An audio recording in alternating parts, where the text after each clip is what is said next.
Hello student, मैं शिवानी सोलन आपका welcome करती हूँ आपके अपने यूट्यूब चैनल एसएससी बुलेट पर। आज हम इस क्लास के अंदर बच्चों इंपॉर्टेंट क्वेश्चंस करने वाले हैं। इंपॉर्टेंट क्वेश्चंस इसलिए क्योंकि जो क्वेश्चंस आज हम करने वाले हैं ये 2023 के क्वेश्चंस है। CHSL 2023 में पूछे गए सारे क्वेश्चंस। आज के क्लास में सेंटेंस इंप्रूवमेंट के क्वेश्चंस रहेंगे, प्रीवियस क्वेश्चंस है। बहुत सारे स्टूडेंट की मैसेजेस आ रहे थे कि मैम ऑनलाइन क्लासेस के अंदर आप प्लीज़ प्रोवाइड करा दीजिए CHSL के 2023 के क्वेश्चंस। तो उन्हीं स्टूडेंट की स्पेशल डिमांड पे क्लास मैं आपको दे रही हूँ आज। अगर हम बात करें बच्चों यहाँ पर सेंटेंस इम्प्रूवमेंट की, तो जैसे कि आप बच्चे जानते हो सेंटेंस इम्प्रूवमेंट का मतलब होता है सीधा सीधा सेंटेंस के अंदर एक पार्ट को अंडरलाइन कर दिया जाता है। जितने पार्ट को अंडरलाइन कर दिया जाता है उसके लिए नीचे रिप्लेसमेंट होती है। कभी कभी उस पार्ट में एरर है तो वहाँ पे 4 रिप्लेसमेंट मिलेंगी, कभी कभी एरर नहीं भी होती है तो उस केस में आपको एक ऑप्शन ज़रूर मिलेगा नो इम्प्रूवमेंट। नो इम्प्रूवमेंट आप तभी टिक करेंगे जब आपको अंडरलाइन पार्ट बिल्कुल करेक्ट मिलता है। अगर अंडरलाइन पार्ट बिल्कुल करेक्ट है तो आपका आंसर ऑप्शन नो इम्प्रूवमेंट होगा, और अगर अंडरलाइन पार्ट में आपको कुछ भी एरर मिलती है देन आपको चेक करना है वो किससे रिप्लेस हो सकता है। अगर हम बात करें फर्स्ट क्वेश्चन की बच्चों, तो फर्स्ट क्वेश्चन में देखिएगा neither of the to have cleared the aptitude test। आजकल एग्जामिनर क्या करता है, अंडरलाइन की जगह ब्रैकेट भी कर देता है। पॉइंट अभी भी सेम है, जो पार्ट ब्रैकेट में लिखा हुआ है, जो पोर्शन आपका ब्रैकेट में लिखा हुआ है उसको चेक करो आप कि वो आपका करेक्ट है या फिर इनकरेक्ट है। मैंने गोल्डन रूल की क्लास में ये पॉइंट कराया हुआ है कि जब भी आपको नाइदर के साथ ऑफ मिलता है, यानी कि नाइदर विदाउट नॉर, जैसे आप देख सकते हो इस क्वेश्चन में नाइदर के साथ क्या दे रखा है, ऑफ। तो उस केस में आपको ध्यान रखना है 2 पॉइंट्स को लेकर एरर आती है, एक नाउन को लेकर और दूसरा वर्ब को लेकर। तो आप ध्यान रखेंगे नाउन हमेशा काउंटेबल आएगा, बट कैसा काउंटेबल, प्लूरल काउंटेबल। नाइदर के साथ अगर ऑफ आता है तो नाउन काउंटेबल आएगा, बट कैसा काउंटेबल, प्लूरल काउंटेबल। और वर्ब हमेशा ऑफ के केस में ऑफ से पहले वाले केस के अकॉर्डिंग यूज की जाती है।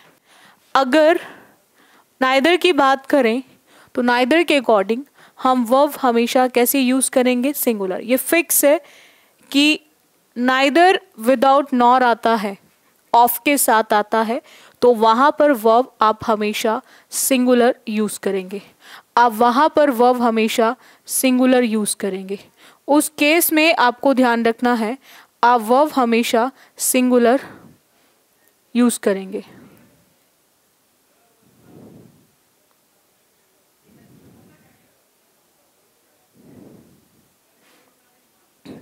इस चीज़ को आपको ध्यान रखना है। अगर हम बात करें यहाँ पर एसवी की, तो एसवी का मतलब है सिंगुलर वर्ब।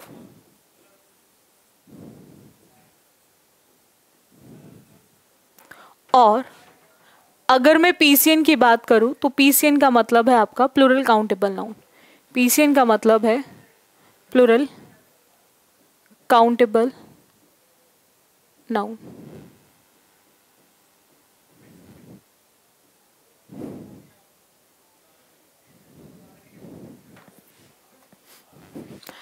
हमने नाइदर के साथ ऑफ देखा, टू के साथ हमें हैव दे रखा है।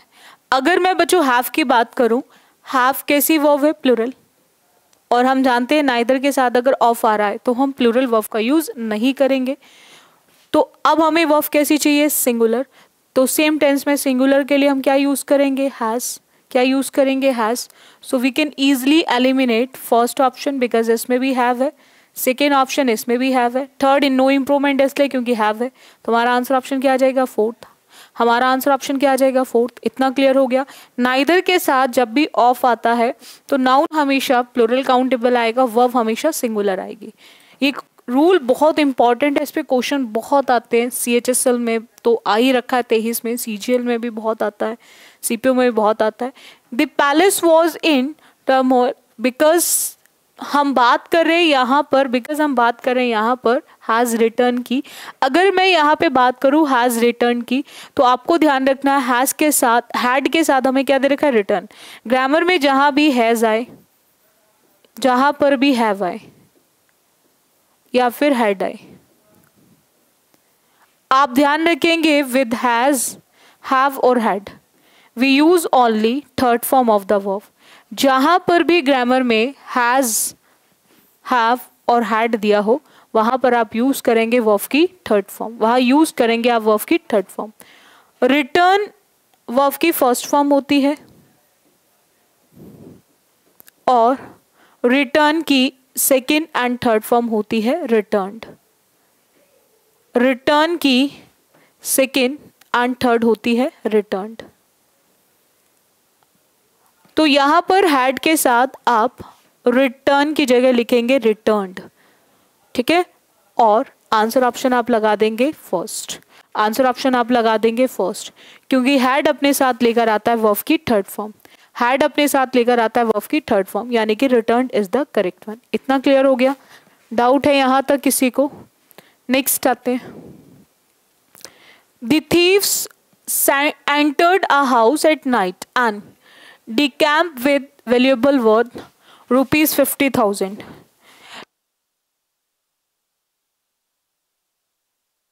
हेलो, ठीक है। अब आपको डिकैम्प विथ को चेक करना है कि क्या वो करेक्ट है या फिर इनकरेक्ट है। अब थीव्स, चोर एंटर कहाँ हुए? पास्ट में, बिकॉज प्रवेश करना, एंटर जो होती है वो वर्ब की फर्स्ट फॉर्म होती है और एंटर की सेकेंड एंड थर्ड फॉर्म होती है एंटर्ड। एंटर की सेकेंड एंड थर्ड फॉर्म होती है एंटर्ड। इतना क्लियर है? एंटर की सेकेंड और थर्ड फॉर्म होती है एंटर्ड।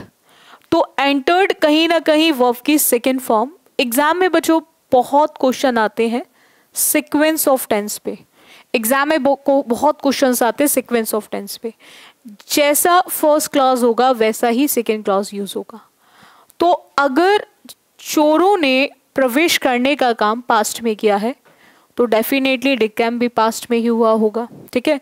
अब पास्ट में हम एस और एस का यूज नहीं करते, आईएनजी का यूज नहीं करते, फर्स्ट फॉर्म का यूज नहीं करते। वर्ब की कौन सी फॉर्म आएगी? सेकेंड। तो डिकैम्प जो होती है वो वर्ब की फर्स्ट फॉर्म होती है और इसकी सेकेंड एंड थर्ड फॉर्म होती है डिकैम्प्ड। सेकेंड एंड थर्ड फॉर्म होती है डिकैम्प्ड, इसकी सेकेंड एंड थर्ड फॉर्म होती है डिकैम्प्ड। इतना क्लियर हो गया? तो हम यहाँ पर यूज करेंगे डिकैम्प। यहाँ तक डाउट है किसी को? तो आंसर ऑप्शन जो आ जाएगा वो आपका फर्स्ट आ जाएगा, डिकैम्प विद वैल्यूएबल। इतना क्लियर है सभी को? नेक्स्ट आते हैं। He release the brake and the tractor slow moved forward. आपको ध्यान रखना है कि मूव क्या हुआ? ट्रैक्टर। कैसे मूव हुआ? Slowly, slow. तो देखो, जैसे मैंने आपसे, देखो इसको समझना थोड़ा, जैसे मैंने आपसे बोला ही इज स्लो, ये स्लो कौन है? ही स्लो मतलब स्लो कौन है? ही। और जो ही के बारे में बताएगा उसको हम क्या बोलते हैं? एडजेक्टिव। क्या बोलते हैं बच्चों? एडजेक्टिव। और जैसे ही हम इस एडजेक्टिव में एलवाई को ऐड करेंगे तो ये उसको एडवर्ब बनाएगा। ये उसको क्या बनाएगा बच्चों? एडवर्ब। स्मार्ट में एलवाई लगेगा, स्मार्टली, एडवर्ब। नाइस में एलवाई लगेगा, नाइसली, एडवर्ब। स्विफ्ट में एलवाई लगेगा, स्विफ्टली, एडवर्ब। तो जैसे ही आप एडजेक्टिव में एलवाई ऐड करोगे तो एडवर्ब। ये स्लोली किसके बारे में बता रहा है? मूव्ड के बारे में बता रहा है। मूव कैसा हुआ? धीरे। और जो भी वर्ड आपके वर्ब को, आपके एडजेक्टिव को या फिर अनदर एडवर्ब को क्वालिफाई करते हैं उन सबको हम एडवर्ब बोलते हैं। तो वर्ब के बारे में बताने वाला एडवर्ब होगा। तो यहां पर हम स्लोली मूव्ड बोलेंगे। क्या बोलेंगे बच्चों? Slowly moved. हम मूव नहीं बोल सकते बिकॉज रिलीज पास्ट में हुआ है तो मूव भी पास्ट में हुआ होगा, और स्लो मूव आएगा नहीं, स्लो का यूज़ नहीं कर सकते, हमें उसको एडवर्ब बनाना पड़ेगा। और एडवर्ब कैसे बनता है? जब हम उसमें ly का यूज़ करते हैं, जब हम एडजेक्टिव में ly लगाते हैं तो उसको एडवर्ब बना देता है। इतना क्लियर हो गया आप सभी को? डाउट है यहाँ तक किसी को? चलेगा, नेक्स्ट आते हैं। The dog will whine at the door when he wants to go, when he wants to go out, when he wants to go out। आपको चेक करना है कि wants to go करेक्ट है या फिर इनकरेक्ट है। अब देखो यहाँ पे सिंपल सा पॉइंट आता है, हमने want में देखा s, want मतलब verb, verb में क्या देखा? s, और वर्ब में एस और ईएस आपको ये बताता है कि वर्ब कैसी है? सिंगुलर। अगर वर्ब की फर्स्ट फॉर्म है, अगर वर्ब की फर्स्ट फॉर्म है तो वो होती है प्लूरल वर्ब, और जब उस फर्स्ट फॉर्म में लगता है एस और ईएस तो वो वर्ब को सिंगुलर बनाता है, वो वर्ब को सिंगुलर बनाता है। अब आपको ध्यान रखना है, यहाँ पर ही के साथ हमने वांट में एस देखा, ही के साथ हमने वांट में एस देखा, यानी कि ही सिंगुलर सब्जेक्ट, वांट में एस लग रहा है वो भी सिंगुलर है, तो हम क्या वांट का यूज कर सकते हैं? नो। टू के साथ थर्ड फॉर्म कभी नहीं आती, क्योंकि ग्रामर में जहां भी टी और टू आता है वहां वर्ब की फर्स्ट फॉर्म आती है। आईएनजी भी यूज नहीं हो सकती, तो बचता कौन सा ऑप्शन है? दैट इज नो इम्प्रूवमेंट, यानी कि यहाँ पर हमें किसी भी तरह की इम्प्रूवमेंट की जरूरत नहीं है, बिकॉज यहाँ पर वॉन्ट्स टू गो बिल्कुल करेक्ट है। इतना क्लियर हो गया आप सभी को? डाउट है यहाँ तक किसी को? चलेगा, नेक्स्ट आते हैं बच्चों।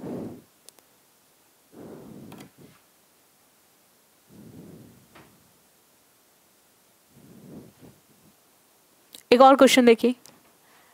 The businessman also insisted अब that the police had issued him several summons। आपको अंडरलाइन पार्ट को चेक करना, that the police had issued several summons correct है या इनकरेक्ट है। आपको एक चीज ध्यान रखनी है, वो क्या है बच्चों? कि जब भी आप बात करेंगे सेवरल की, मैनी की, तो सेवरल और मैनी ये सब आपके प्लूरल नाउन को लेकर आते हैं। इनके साथ कैसा नाउन आता है? Plural noun. कैसा नाउन आता है बच्चों? Plural noun. ठीक है, अब एक चीज और है इसमें, वो क्या है कि यहां पर हमने एस पे खत्म देखा, ठीक है, और उसको प्लूरल बनाने के लिए डेफिनेटली हमें ईएस का यूज करना पड़ेगा। तो ईएस का यूज कितने ऑप्शन में हो रहा है? 2 ऑप्शन में हो रहा है, एक फर्स्ट ऑप्शन में और एक फोर्थ ऑप्शन में। तो बचे हुए 2 ऑप्शन खत्म, ठीक है। अब बचे हुए 2 ऑप्शन खत्म, तो अब पॉइंट क्या आता है कि हमारा आंसर ऑप्शन फर्स्ट होगा या फिर फोर्थ होगा। तो वहां हेड की बात हो रही है, और कहीं ना कहीं दैट जो होता है दो इस तरह के एक्शंस को कनेक्ट करने का काम करता है, जिसमें दोनों कंप्लीटेड होते हैं, बट एक के बाद एक, एक के बाद एक। जो पहले होगा वो पास्ट परफेक्ट और जो बाद में होगा वो पास्ट इंडेफिनिट। तो हम दोनों को पास्ट इंडेफिनिट नहीं लिख सकते, तो यहाँ पे इशूड नहीं आ सकता, हैड का यूज होगा, पास्ट परफेक्ट का यूज होगा, तो ये ऑप्शन भी हमारा खत्म हो जाएगा। तो बचता कौन सा ऑप्शन है बच्चों? Fourth. Fourth is the correct one, fourth is the correct one. इतना क्लियर हो गया आप सभी को? डाउट है यहाँ तक किसी को? उतार लो जरा इसको, पॉइंट को।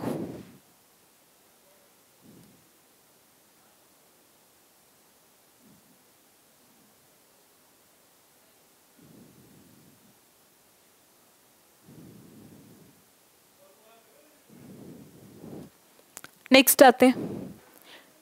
The detention arised two distinct but closely linked question. ठीक है, तो जब भी हम बात करते हैं उठाने की, जब भी हम बात करते हैं उठाने की, तो वहाँ पर जैसे आप स्कूल में पढ़ते थे ना, तो आपको टीचर बोलता था कि अगर आपको कुछ भी डाउट आता है, कुछ भी समझ नहीं आता, then just raise your hand. तो आप उठाने वाले होते तो किसको उठाते थे? अपने हाथ को उठाते थे। तो ऐसा ही होता था। तो जहां पर भी आप ट्रांजिटिव वर्ब की बात करेंगे तो आपकी जो ट्रांजिटिव वर्ब होती है वो रेज होती है। तो यहां पर आप एराइज्ड नहीं रेज्ड लिखेंगे। क्या लिखेंगे? रेज्ड। तो यहां पर आंसर ऑप्शन हो जाएगा हमारा फर्स्ट। राइज जो होता है ये आपकी इंट्रांजिटिव वर्ब है, जैसे सन का रोज निकलना, the sun rises in the east, ठीक है, तो वहां पर वो अपने आप उगने का काम कर रहा है तो राइज का यूज होते हैं। जहां दूसरा कर रहा है, परफॉर्मर ऑफ द एक्शन भी है, ऑब्जेक्ट भी है, तो वहां रेज का यूज होगा, वहां पे अराइज का भी यूज नहीं होगा। इतना क्लियर है सभी को? डाउट है यहां तक किसी को? चलेगा, नेक्स्ट आते हैं। The weather on the weekend are suppose to be sunny, are supposed to be sunny. आपको चेक करना है यहां पर कि आर सपोज्ड जो है वो करेक्ट है या फिर नहीं है। तो आप बच्चे ध्यान रखेंगे, सनी क्या है? वेदर। सनी क्या है? वेदर। तो यानी कि हम वेदर की बात कर रहे हैं और वेदर कैसा सब्जेक्ट है? सिंगुलर। वेदर कैसा सब्जेक्ट है? सिंगुलर। और सिंगुलर ग्रामर का एक रूल है सब्जेक्ट वर्ब एग्रीमेंट का कि जैसा सब्जेक्ट होगा वैसे ही वर्ब यूज होगी। सब्जेक्ट सिंगुलर तो वर्ब भी सिंगुलर, सब्जेक्ट प्लूरल तो वर्ब भी प्लूरल। ये सिंपल सा ग्रामर का एक रूल है। Subject singular verb singular, subject plural verb भी प्लूरल। आपको ध्यान रखना है कि आर कैसी वर्ब है? प्लूरल। आर कैसी वर्ब है? प्लूरल। और हम वेदर के अकॉर्डिंग कैसी वर्ब यूज करेंगे? सिंगुलर। ये भी प्लूरल वर्ब है, ये खत्म। ये भी प्लूरल वर्ब है, खत्म। आर प्लूरल वर्ब है, ये भी खत्म। बचता कौन सा ऑप्शन है? That is fourth. Is a singular सब वर्ब, और जब सब्जेक्ट सिंगुलर होता है तो वर्ब भी कैसे यूज होती है? सिंगुलर। वर्ब भी कैसे यूज होती है? सिंगुलर। इतना क्लियर हो गया आप सभी को? वर्ब भी कैसे यूज होगी? सिंगुलर। डाउट है यहां तक किसी को?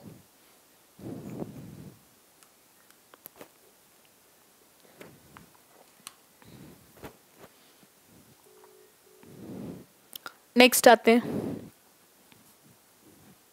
A name strong like the land, a name that know how to endure। एक क्वेश्चन इस पे भी आ जाता है कि जब भी आपको नो दिया हो तो वहां पर आप यूज करते हैं टू प्लस वर्ब की फर्स्ट फॉर्म, यानी कि इन्फिनेटिव, ठीक है। बट उससे पहले आपको हाउ का यूज करना होता है। आप यूज करते हैं हाउ। अब देखो यहाँ पे पॉइंट क्या आता है कि दैट नो करेक्ट है या नहीं। अब दैट नो आपको ध्यान रखना है कि हम बात कर रहे हैं सिंगुलर सब्जेक्ट की, और सिंगुलर सब्जेक्ट के साथ नो मतलब वर्ब की फर्स्ट फॉर्म, नो मतलब वर्ब की फर्स्ट फॉर्म। और हम जानते हैं कि सिंगुलर सब्जेक्ट कभी भी फर्स्ट फॉर्म को लेकर नहीं आता, बिकॉज वर्ब कैसी होती है first form? Without helping verb. अगर कभी भी बच्चों विदाउट हेल्पिंग वर्ब दे रखी है फर्स्ट फॉर्म तो वो प्लूरल होती है। अब यहाँ नो करेक्शन रिक्वायर्ड नहीं हो सकता। हैज के साथ हम कभी भी फर्स्ट फॉर्म नहीं लिखते, ठीक है। हम जानने की बात कर रहे हैं, एजुकेटिंग नहीं आएगा, तो बस था कौन सा ऑप्शन है? That is fourth, that new is the correct one. No verb की बच्चों फर्स्ट फॉर्म होती है। जितने भी स्टूडेंट CHSL देने वाले हैं, आप इस क्लास को बहुत ध्यान से समझ लो, क्योंकि आज की जो क्लास है ये बहुत इम्पॉर्टेंट है, बिकॉज इसमें बहुत इम्पॉर्टेंट इम्प्रूवमेंट को हम डिस्कस कर रहे हैं, और आपको एक एक क्वेश्चन के एक एक पॉइंट को लिखते चलना है। आप ये मत सोचो मैं एक वीडियो देख रहा हूँ या देख रही हूँ, आप हर एक पॉइंट को नोट करते चलेंगे, बिकॉज हर एक पॉइंट आपके लिए बहुत ही इंपॉर्टेंट है। चलेगा, नेक्स्ट आते हैं। They hired a maid to have cleaner the house. अब उन्होंने मेड को क्यों हायर करा? किसी काम को करने के लिए, किसी काम को करने के लिए। तो टू के साथ क्या करना है? क्लीन करना है। तो आपको ध्यान रखना है टू के साथ हम हैव का यूज नहीं करेंगे, बिकॉज अगर हैव की बात करें, हैव दो तरह से यूज होता है, एज अ हेल्पिंग, अगर यूज हो रहा है तो वो एक्शन को बताएगा, और ये एज अ मेन वर्ब भी यूज होता है। और अगर as a main verb use हो रहा है तो ये कहीं ना कहीं आपके पोजीशन को बताएगा, ये कहीं ना कहीं आपके पोजीशन को बताएगा। तो आपको ध्यान रखना, अगर एज अ हेल्पिंग है तो ये एक्शन को बता रहा है, और अगर एज अ मेन है तो ये आपके पोजीशन को बता रहा है। इतना क्लियर हो गया आप सभी को? यहाँ तक डाउट है? तो अब आप ये समझ लो कि अगर टू है तो टू के साथ हम सिर्फ वर्ब की फर्स्ट फॉर्म यूज करते हैं, और टू के साथ एस और एस का यूज नहीं होगा। फॉर क्लीनर या टू हैव क्लीनर नहीं होगा, तो यहाँ पर क्या आएगा? That is to clean. क्या आएगा बच्चों? To clean. क्या यूज होगा यहाँ पे? To clean. नेक्स्ट आते हैं। A young girl was kidnap from the manly street in 3 o'clock yesterday afternoon. ये क्वेश्चन सीधा सीधा आपके प्रीपोजिशन ऑफ टाइम से है, प्रीपोजिशन ऑफ टाइम से। प्रीपोजिशन ऑफ टाइम की बच्चों बात करें तो एक होती है एट, एक होता है इन, और एक होता है ऑन। ऑन का यूज सीधा सीधा जब भी आप डेज और डेट्स की बात करते हो, on Monday, on Tuesday, on Saturday, या फिर आप बोलो ऑन 5th मार्च, ऑन 6 मार्च, यानी कि जब भी डेज और डेट्स की बात करते हो। और इनका यूज करते हो जब भी आप मंथ्स की बात करो, आप ईयर्स की बात करो, आप लॉन्ग पीरियड की बात करो, पीरियड की बात करो। और एट का यूज होता है जब भी आप प्रिसाइज टाइम की बात करो, एक फिक्स टाइम की बात करो, जैसे at 6 o'clock, at 7 o'clock, at sunset, at sunrise, यानी कि जहां भी एक फिक्स टाइम हो वहां पर आप यूज करते हैं एट। तो यहाँ पे 3 o'clock एक प्रिसाइज टाइम है, फिक्स टाइम है, तो वहां पर आप यूज करेंगे एट। क्या यूज करेंगे? एट। तो यहाँ पर आंसर ऑप्शन क्या आ जाएगा? फोर्थ। क्या आ जाएगा? Fourth. That is main street at, main street at. इतना क्लियर हो गया सभी को? डाउट है? नेक्स्ट आते हैं। I wouldn't have accepted anything except a job in Europe. उसने किसी भी चीज को स्वीकार नहीं किया। ठीक है, वुड हैव है तो वर्ब की थर्ड फॉर्म आएगी, बिल्कुल करेक्ट है, क्योंकि जहां पर भी हैज, हैव और हैड दिखे, चाहे वो वुड हैव फॉर्म में हो, शुड हैव फॉर्म में हो, कुड हैव फॉर्म में हो, माइट हैव फॉर्म में हो, तो वो हमेशा अपने साथ वर्ब की थर्ड फॉर्म को लेकर आते हैं। तो यहाँ पर एक्सेप्ट का एक्सेप्टेड बिल्कुल करेक्ट है बच्चों, लेकिन पॉइंट क्या आता है कि एनीथिंग के बाद जो ये एक्सेप्ट है, ये तो स्वीकार करना होता है किसी भी चीज को। अब वो बात कर रहा है एक जॉब को छोड़कर यूरोप में उसने और किसी भी चीज को स्वीकार नहीं किया है। ठीक है, I wouldn't accept anything except a job. तो जब किसी चीज को छोड़ने की बात करें तो वहां पर हम लोग क्या यूज करते हैं? That is option fourth. Expectation से एक्सपेक्ट बना है, मैं आपसे इतना तो एक्सपेक्ट कर सकती हूँ, मैं इतना तो आपसे एक्सपेक्ट कर सकती हूँ, मेरी इतनी तो एक्सपेक्टेशन आपसे है कि अगर मैं आपको पढ़ा रही हूँ तो आप डेफिनेटली नोट्स भी बनाएंगे, सिलेक्शन भी लाकर दिखाएंगे। तो ये मेरी आपसे एक्सपेक्टेशन है, वही चीज़ आप दूसरों से एक्सपेक्ट करते हो। ठीक है, और एक्सेप्ट अगेन आपका स्वीकार करना है, तो यानी कि we can easily eliminate remaining 3 option. तो हमारा आंसर ऑप्शन क्या आ जाएगा? That is fourth. Fourth is the correct one. इतना क्लियर हो गया? Fourth is the correct one. Doubt है यहाँ तक किसी को? चलेगा, नेक्स्ट आते हैं।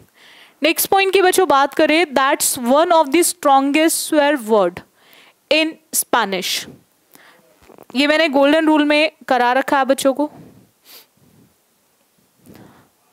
कि जब भी वन मिले एंड आफ्टर दैट अगर ऑफ आता है तो उस केस में आपको ध्यान रखना है, एक तो नाउन काउंटेबल, बट कैसा countable? Plural countable.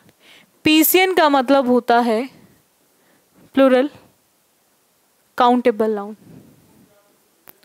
Plural countable noun.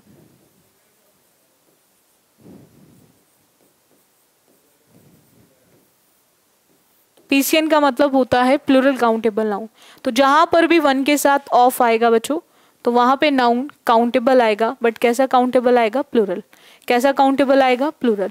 तो यहाँ पर हमें वर्ड दे रखा है, क्या दे रखा है? वर्ड।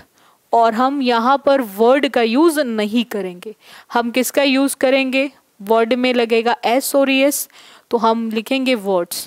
तो क्या लिखेंगे हम? वर्ड्स। तो वर्ड्स के बेसिस पे जो हमारा आंसर ऑप्शन हो जाएगा वो थर्ड हो जाएगा। अब आप में से बहुत सारे ऐसे बच्चे होंगे जिनको ये डाउट होगा वर्ड्स तो इन दोनों में भी है, चलो ये तो एलिमिनेट हो गया वर्ड के बेस पे, ठीक है, बेसिस पे, बट इन दोनों को हम क्यों टिक नहीं कर रहे हैं?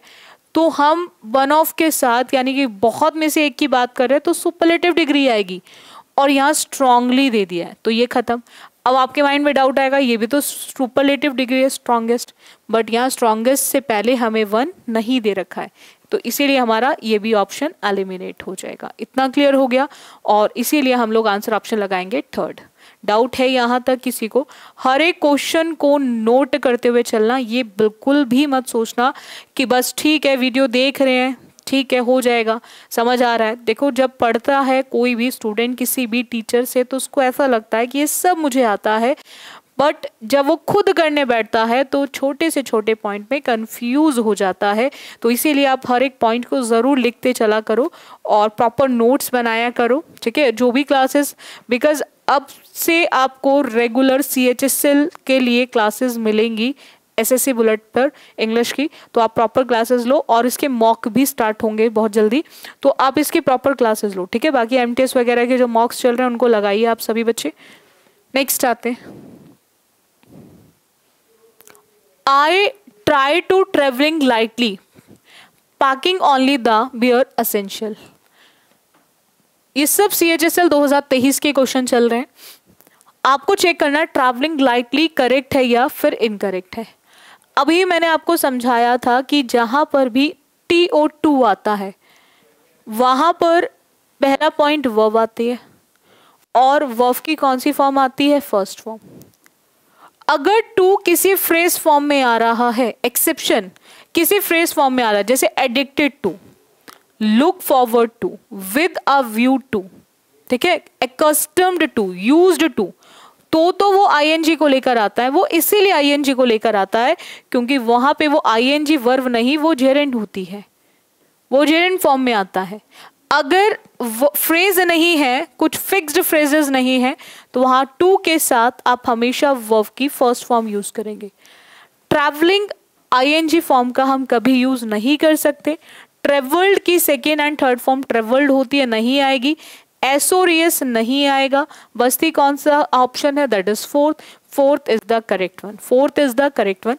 हम यहाँ पर टू के साथ वर्ब की फर्स्ट फॉर्म को यूज करते हैं, टू के साथ हम वर्ब की फर्स्ट फॉर्म का यूज करते हैं। इतना क्लियर हो गया आप सभी बच्चों को?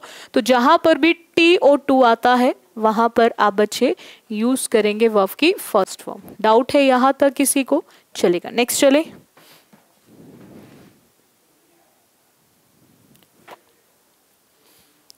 There's even a picture by which is riding a broomstick on the sides of the police car।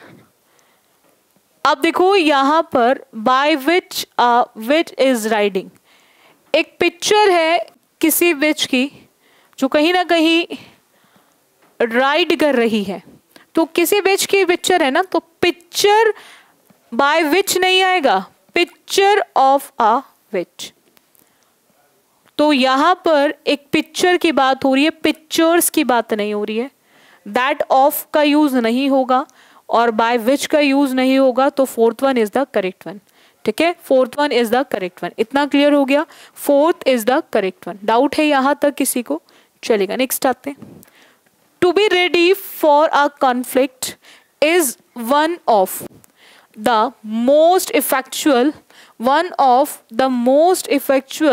Mean of preserving harmony. देखो आपको चेक करना है, is one of the most effectual mean of correct है या फिर वो किसी से रिप्लेस होगा। अभी हमने 2 क्वेश्चन पहले ही ये पॉइंट सीखा, क्वेश्चन भी करा, बिकॉज 23 में पूछा गया CHSL के। और अगेन हमें यही पॉइंट अगेन सीखना है और करना है। मैंने क्या समझाया था अभी आपको कि वन ऑफ के साथ आप यूज करेंगे हमेशा किस तरह का नाउन, प्लूरल नाउन, एस और एस के साथ। तो आप मीन का यूज नहीं कर सकते, तो मीन का यूज नहीं कर सकते, फोर्थ ऑप्शन खत्म।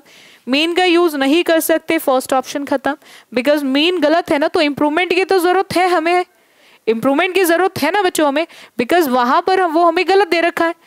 अब एस और एस इसमें भी है और इसमें भी है, बट आपको ध्यान रखना है कि वन ऑफ द है, सुपरलेटिव डिग्री है, तो वन ऑफ नहीं, वन ऑफ द। क्या बोलेंगे हम? One of the. क्या बोलेंगे बच्चों? One of the.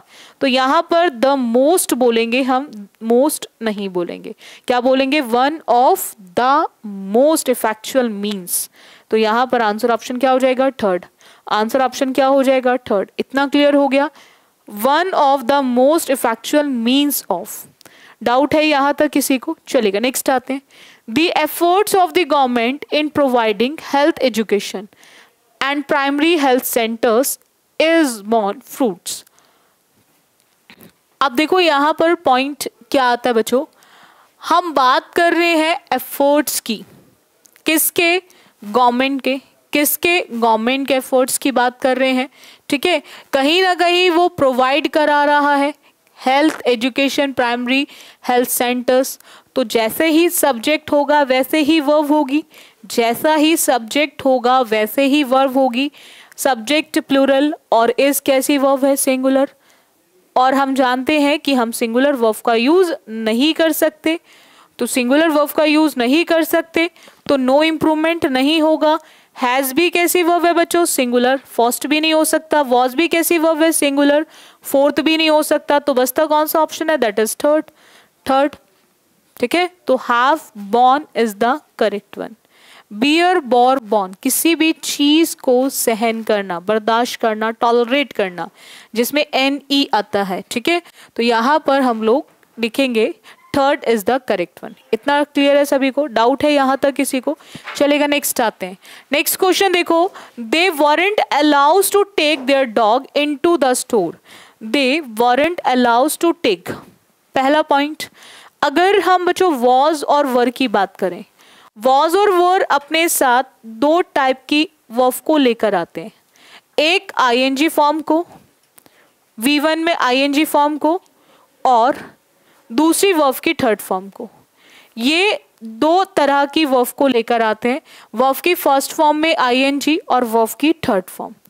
और कोई भी वर्ब को ये अपने साथ लेकर नहीं आते हैं। आपको ध्यान रखना है, अगर मैं आईएनजी की बात करूं तो आईएनजी का यूज होता है जहां सेंटेंस आपका एक्टिव होगा, जहां सेंटेंस आपका एक्टिव होगा। और वर्ब की थर्ड फॉर्म की मैं बच्चों बात करूं तो थर्ड फॉर्म वहां आती है जहां सेंटेंस आपका पैसिव होगा, जहां सेंटेंस आपका पैसिव होगा। पॉइंट क्लियर हो गया? जहां सेंटेंस आपका पैसिव होगा। अब उनको अलाउ, वो खुद तो करेंगे नहीं अलाउ, अलाउ डेफिनेटली कोई और कर रहा होगा। एक्टिव और पैसिव की यही तो पहचान है कि if a sentence begin with the performer of the action, अगर कोई भी वाक्य किसी भी सेंटेंस की स्टार्टिंग आप देखो काम को करने वाले से, तो सेंटेंस एक्टिव हो गया। काम को करने वाले से ना देखो तो सेंटेंस आपका पैसिव हो गया।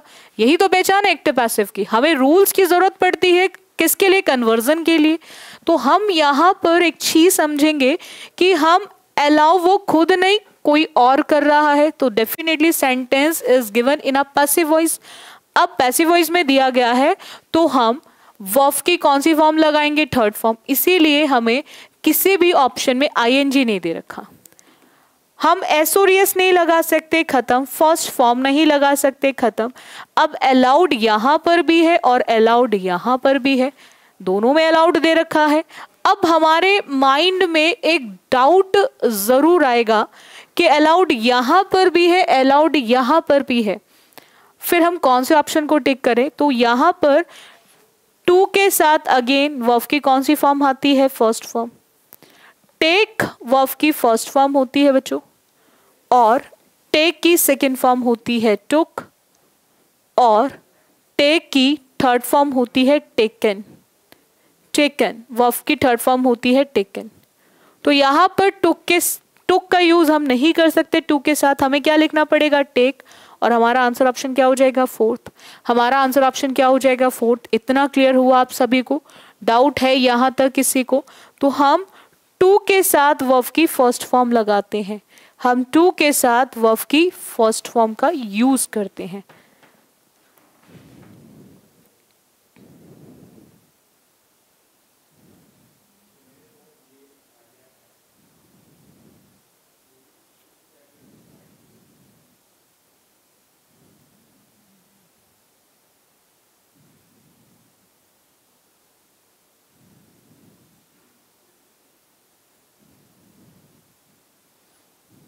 नेक्स्ट देखिएगा, neither of the two companies are winning in the prize war, in the prize war.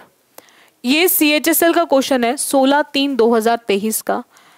आपको ध्यान रखना है कि अगर नाइदर के साथ ऑफ आता है, अभी मैंने आज आपको भी क्वेश्चन कराया था, उसमें भी मैंने समझाया था, तो नाउन हमेशा काउंटेबल प्लूरल आता है, बट ऑफ के केस में वर्ब हमेशा नाइदर के साथ सिंगुलर यूज होती है। अगर मैं आर की बात करूं, आर कैसी वर्ब है बच्चों, प्लूरल। हमें वर्ब कैसी चाहिए, सिंगुलर। तो हम सेम टेंस में आर की जगह क्या लिखेंगे, इज। अब इज हमें फर्स्ट ऑप्शन में भी दिया है, थर्ड में भी दिया है, तो रिमेनिंग दो ऑप्शन तो खत्म हो गए आर के बेसिस पे। बट आपको ध्यान रखना है नाउन कैसा चाहिए, काउंटेबल, तो यहाँ दोनों को ध्यान रखना है। तो यहाँ कंपनीज लिखेंगे, हम कंपनी का यूज नहीं करेंगे, और उसी के बेसिस पे आंसर ऑप्शन हो जाएगा थर्ड। उसी के बेसिस पे आंसर ऑप्शन हो जाएगा थर्ड। इतना क्लियर हो गया आप सभी को?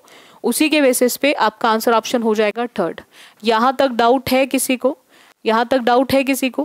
क्लियर हो गया सभी को? तो neither of the two companies is winning is the correct one.